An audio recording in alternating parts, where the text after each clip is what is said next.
Welcome to the TA Disruptors podcast. I'm Robert Newry, CEO and co-founder of Arctic Shores, the task-based assessment company which uncovers potential and helps companies hire for skills rather than experience. We've reached the end of season 1, and today I'll be flying solo to round up the insights from our generative AI series, reflecting on the insights from our amazing guests and my thoughts on where we might go next. We started this podcast because we could see that the rapid rise of Gen AI was changing talent acquisition faster than it ever has before. And we wanted to bring you insights from those grappling with and shaping the way forward. I've picked out a number of key moments from our first series, as well as some of the best insights, learnings, and takeaways. The starting point to the series was generative AI had just come onto the scene, and TA teams were scrambling to understand what it was, if it would be useful to them, where would it be useful, even if it would be ethical to use it.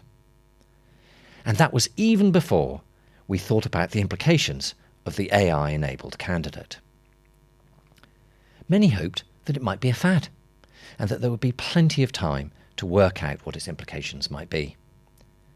The big difference with this technology shift is that new Gen AI tools were coming out as rapidly for candidates as they were for recruiters. For the first time, candidates had access to the same power from technology as recruiters. So in our first episode with senior data scientist Jasper Wolf, we wanted to uncover some of the myths, claims and counterclaims of what candidate access to ChatGPT means for the future of psychometric assessments. We dived into the results of his scientific study on ChatGPT's capabilities to complete assessments, whether from intelligence tests to situational judgment tests and even personality assessments. His research brought to light two major revelations. First, ChatGPT is incredibly easy to use and is just like a calculator.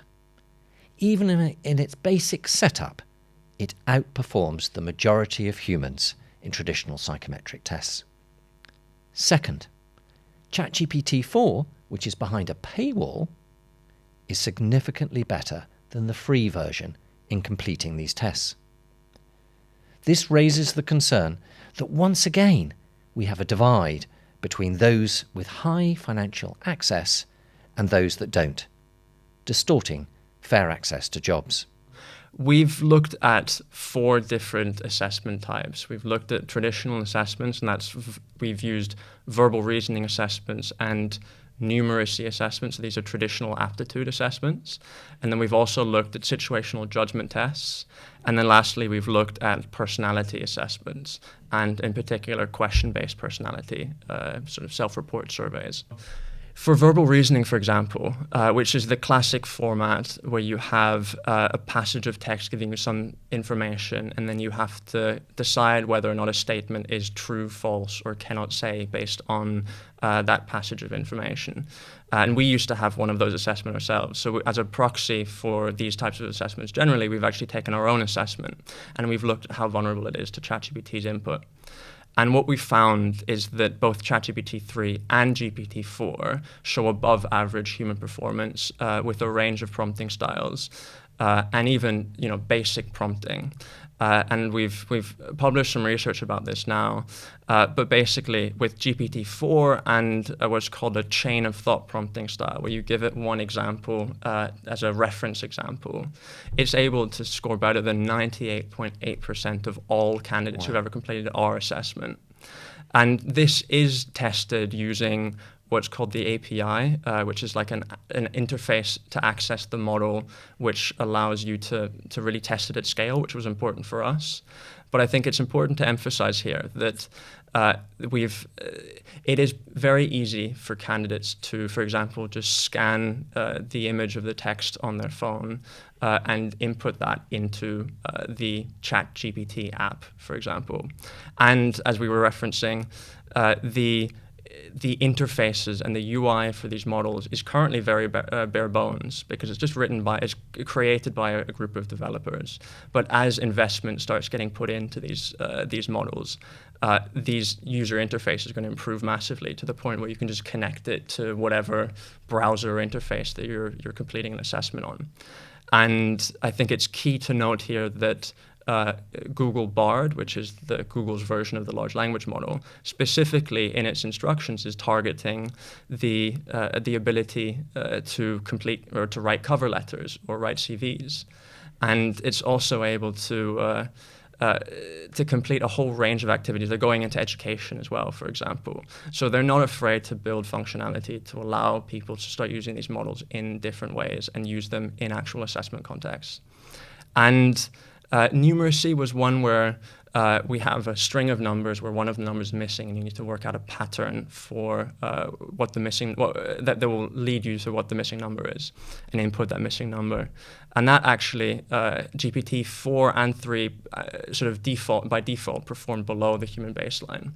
However, we found that with the right prompting styles, and these are different prompting styles than were successful for verbal reasoning, the performance was actually sort of at the human average or above average, which is really concerning, especially given that SIFT points for aptitude assessments are often the 30th or the 50th percentile. So you don't need to be much better than the average human candidate to be able to get through using one of these tools.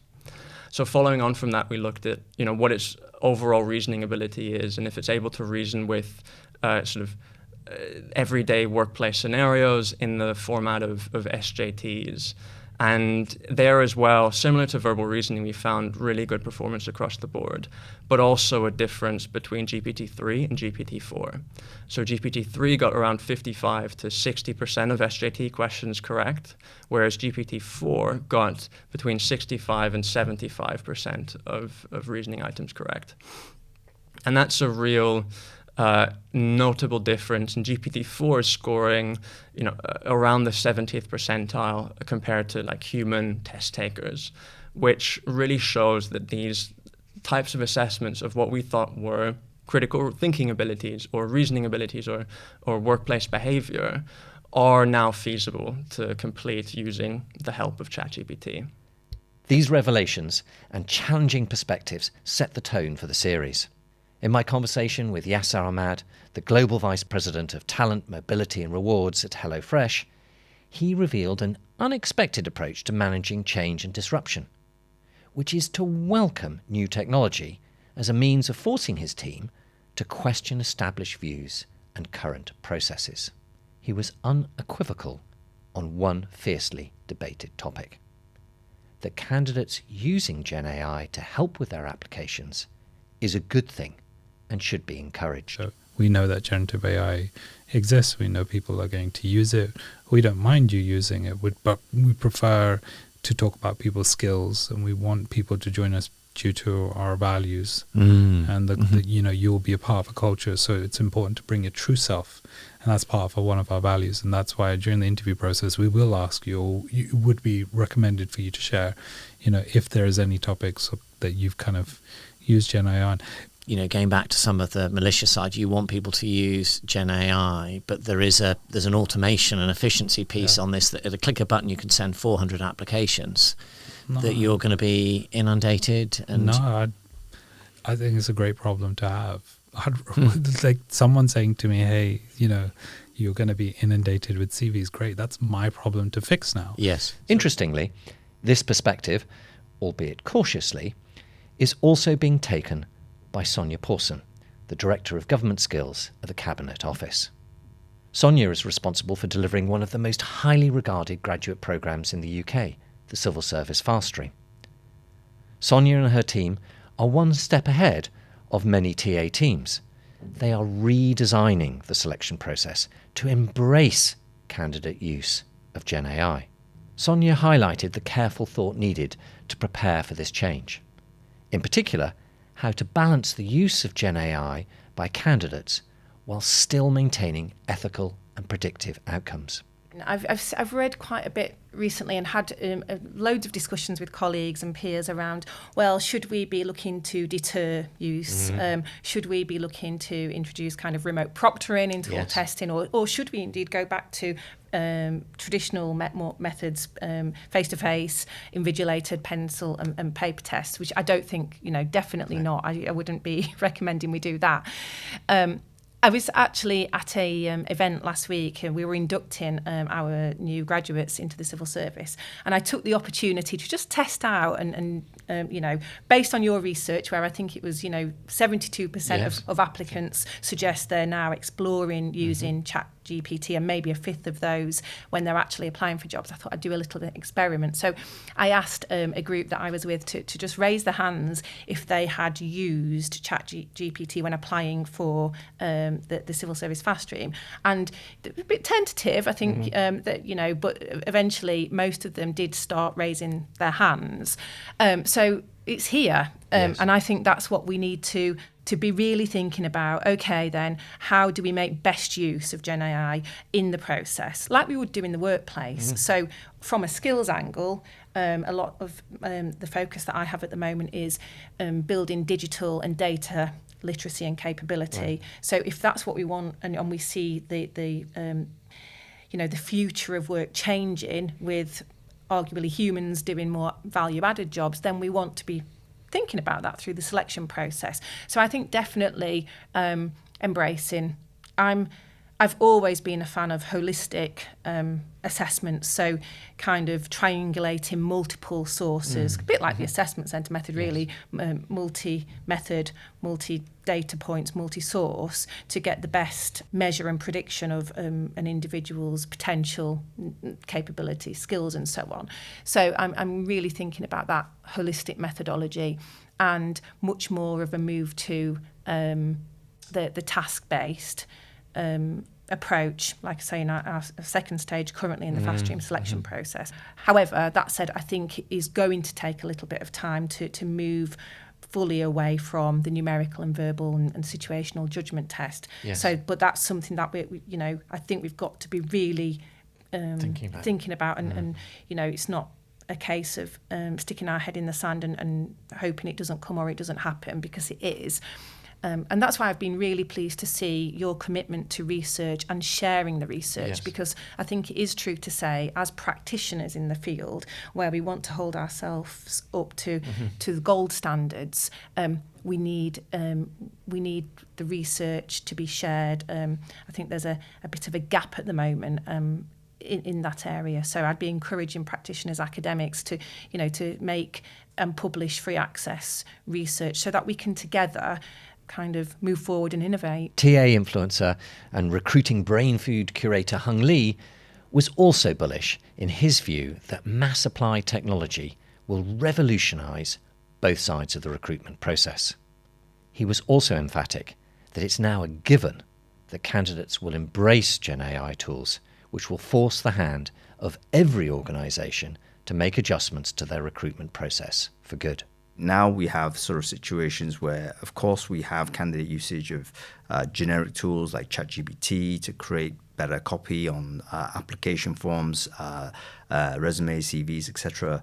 But you also have kind of mass supply type technology, which is selling the idea that actually here you can automate your applicant flow from a candidate perspective, and you can just set up your criteria, and the bot will be able to apply for jobs on your behalf. Yeah, I saw one on that one that you apply while you sleep. Yeah, that's the mantra. Mass apply, thousands of applications out there, one click to do that.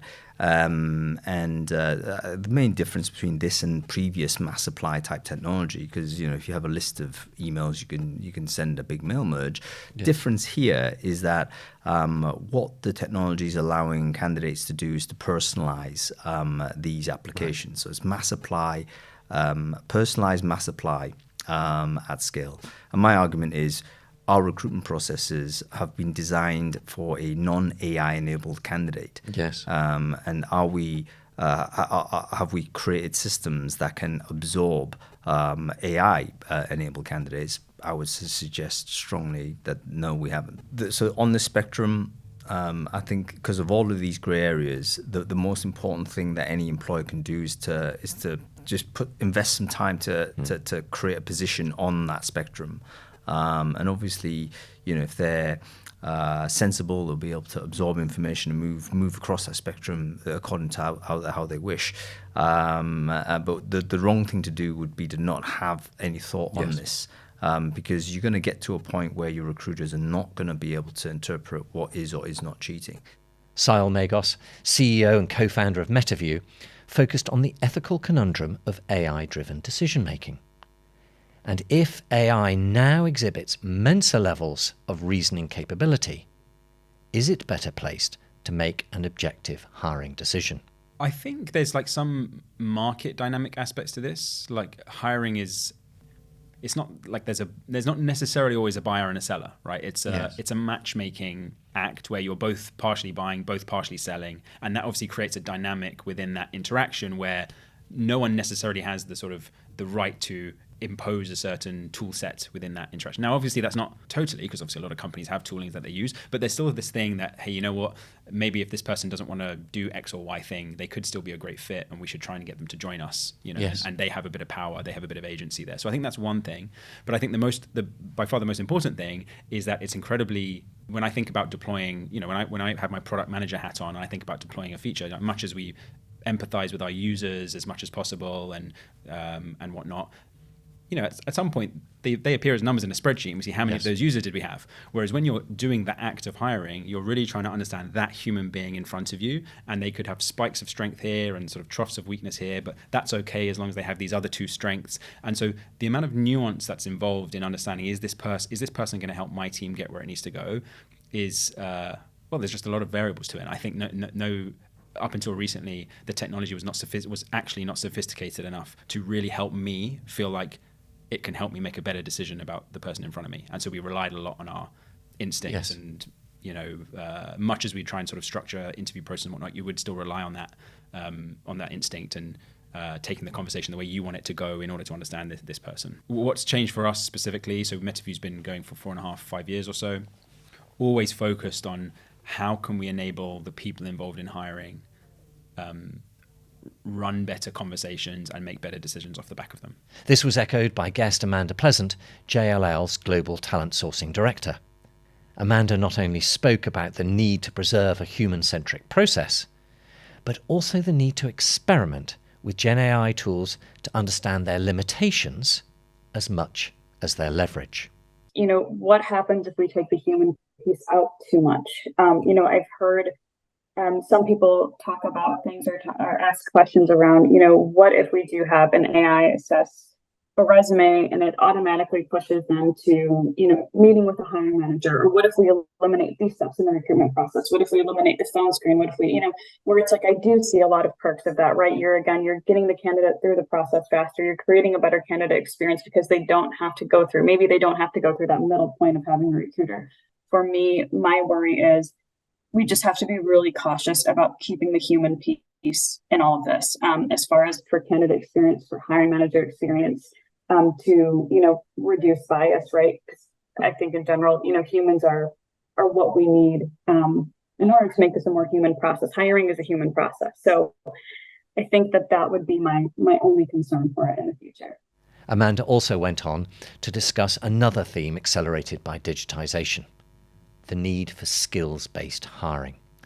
And as you know, I'm a passionate advocate for the need to scrap the CV, and skills-based hiring opens the door to achieve this.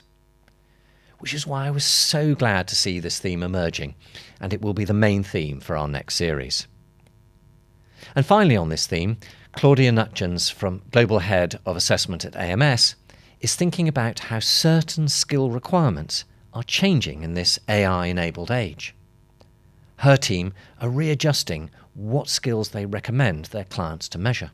A lot of the writing and the input on Gen AI has been, don't be too frightened, because really all it's going to do is leave us strip back the kind of basic tasks within a role and and all the more human stuff around into our relationships with each other, our complex thinking, spontaneity, creativity, is something that those tools can't do for us. Now, I mean, I've got to say, I'm not entirely sure that's right, but I think that's where we are at the moment. So what we are talking about is that, and I could give you many examples, but one of the things that we're really grappling with on behalf of clients at the moment is the drying up of certain skills.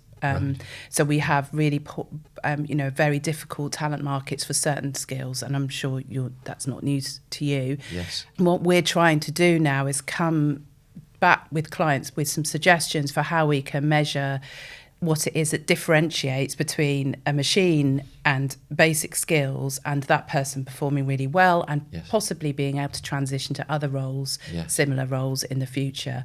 And that's hard. What we're looking at, because clients come to us saying they want that, but when we probe, there's a disparity between what they ask us for and then what they really want. Yes. So we have one of our questions around this whole skills-based, around the Gen I thing is, how far forward do you want us to think? Yes. Or do you want us to think about assessing for the jobs you've got open tomorrow? Yes. And that's a big topic. In fact, we're writing a product for our early careers team to take to the clients about advising them about how to deal with this in the early career space, early talent space. And that's one of the considerations is, where are you setting your sights? Do you want to solve for now or do you want to solve for the future? Because that's a big question. Claudia also shared how AMS are re-evaluating what we mean by high performance in an AI-enabled world. Yes, what we're seeing is everything on a spectrum from people. Literally, I had a client meeting last week where the client said, sorry, what? Right. Hadn't even occurred to them. Right. To clients who are going, sorry, stop everything. We are not continuing with this. Okay, so we've got that. Yes. Panic, absolute headless chicken panic to completely ignoring it. What we're trying to do is get that middle ground. So what we're trying to do is really start to say to people, right, is Gen I something you're going to be using in your organisation? Yes. Is it going to be used as part of these jobs? Yes. It's not cheating. Why is it cheating? Yes. It's no different to a graduate asking their mum to help them with their application form. Or not a calculator. Really, or a calculator. Yeah. Learning and experimenting was also a tip from Sonia, who brought together analysts, data scientists and psychologists to experiment with a new algorithm to reduce their internal posting process, a task they reduced by 10 working days. I think in government, we have, for good reason, lengthy procurement and commercial processes. So I think sometimes we'd like to move quicker, but a good way of trying to test out some things quite quickly can be by developing internal teams, having a kind of sandbox, if you like, to kind of try out new ways of doing things. Actually, moving away from a selection and assessment piece, but the way that we manage our postings for the graduates is quite complex. Any one time there are over 2,000 graduates on a scheme, and they move each year to a new posting, and we've built in some algorithms to speed up that process. What we've found at the moment is that the algorithm is as good as a human in terms of weighing up all of the preferences, the particular bespoke L&D requirements. So we're still testing that out at the moment, but that's an example of where we can test out something. There's a human kind of QA check in place, but that actually is much quicker. So that's, taken kind of 10 working days off our postings process, which is great. And then we can start to explore, okay, so how could we apply that kind of methodology in, perhaps in a test context. But I think the principle that I go back to is, let's not incorporate a methodology into making a hiring decision unless we know that we can, we're confident in terms of the reliability and the validity. Hung also referenced how Gen AI will cause a de-skilling and reskilling in talent acquisition, Remember when phone outreach was crucial for recruiters? Well, now it's all about digital and prompting skills. Any kind of technology innovation is an act of de-skilling. And we shouldn't be horrified at this. It's simple. This is what technology is there to do. It's there to basically make it more accessible to more people without having deep skills in order to do this one thing. I do not know how to create a fire, right? But probably if I have a bunch of matches or a lighter, I can light something. That's great. That's probably a benefit to society that I do not need to know how to start a fire.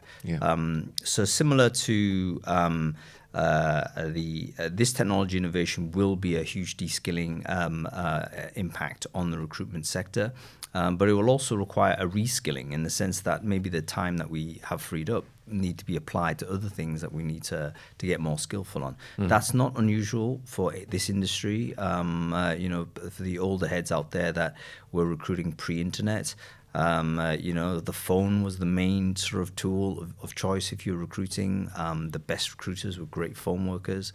Internet comes along, and that's the relevancy of the phone work goes down compared to being able to use the internet. This is a similar moment. So it's going to be interesting to see what skills how the kind of the core skills that we value in recruiters will be reshuffled. My last point, and one of the most diversive topics to emerge from the series, is whether candidates using ChatGPT to help with an application is cheating or not. Hung highlighted that this has to be addressed, and it's not something that will simply go away. I think the awareness is growing, and I think the recruitment industry is kind of wrestling with it's still a topic of debate as to where the use of artificial intelligence from the candidate side is either permissible or not. What does it actually mean? So that's still an ongoing kind of discourse that we're having. And I think we haven't resolved that, and it's going to take us some time to get to a consensus. But I think in the meantime, as we're wrestling with the philosophical side of it, the practical situation will probably force our hand, because what will happen is that we will see an increase of the number of applications per role for every role, and it will become increasingly difficult for a human recruiter to give all of those applicants due service, and in fact it'd be difficult for those to identify a serious application compared to one that was supported heavily by AI, if indeed that's something that the employer cares about. So I think the philosophical debate is probably not going to be resolved, but our hand will be forced on a practical side, because if this tsunami does occur, then that's going to force some really quick decisions that we might need to make that aren't necessarily backed by any great philosophy other than we can't handle this. We've got to do something about it. And that will prompt action. I wanted to end on this point because it's something I've become quite passionate about in terms of how we, in TA, think about Gen AI. If you've listened to all of our episodes, you'll have heard that the pioneers all view Gen AI as largely a positive development, one to be embraced, not deterred. These pioneers are changing their processes. Deterring and detecting is not how they see the way forward. You have to redesign. Not everyone agrees on this, and it's a topic that will continue to be debated throughout this year. We'll be sharing how companies can address this through their career pages. But doing nothing is not an option, as it leaves candidates confused and, worse, enables a divide to occur between those who get support in its use and those who don't. That's it for the summary. Thank you so much for listening to our first season of the TA Disruptors podcast, and hopefully you've enjoyed it as much as we have. Keep an eye out for season 2, which will shortly be launched in the coming weeks. And this time round, we'll be talking about the future of hiring and how skills-based hiring could help with some of recruitment's biggest challenges in 2024. If you have any questions you want us to answer or feedback you'd like to give us, please hop on to the Arctic Shores LinkedIn page and let us know. And as always, if you enjoyed listening to this episode, please share and rate the podcast. It helps more people like you find us. Thank you.